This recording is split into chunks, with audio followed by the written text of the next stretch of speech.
we're standing at the top of the Mason Springs fire. We're standing on the dozer line that's at the top of the fire, basically the head of the fire. So it started on the 12th, and our initial resources here were 2 engines.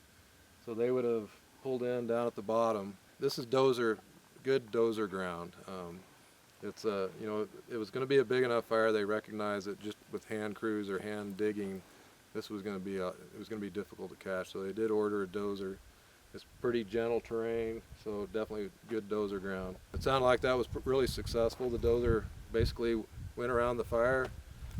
What you can see here, back around, and got the fire surrounded at that point. So now the dozer line's in. They're putting in the hose lay, basically, and that takes time. I mean, you're rolling out 100-foot lengths of hose, get this thing surrounded, and then the nozzles and everything to set up that water show. And so by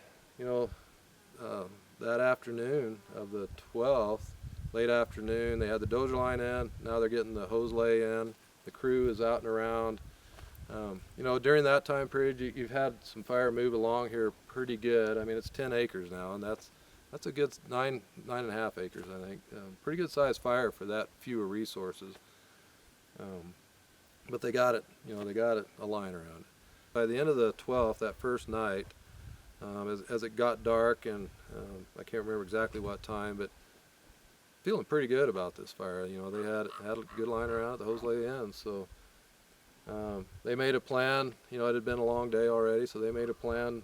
The 3 engines just camped out here. So the tenders and the hand crew went home. The hand crew had been out, camped out the night before, so they went home, if I remember right, and then came back the next morning. So the next morning, what I hear is they did their briefing. All the resources got back in, the crew, and got back around the fire, and everything was still looking really good. So they just went back to work, starting to mop up on this thing again.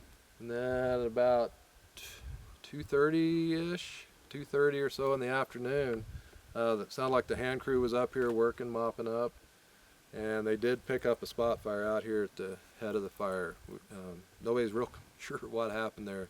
And then the winds were picking up at the same time, and so it took off running pretty quick. At that point, they started trying to get on that, getting the resources ordered back in. It was, the fire was moving on them pretty quick at that point.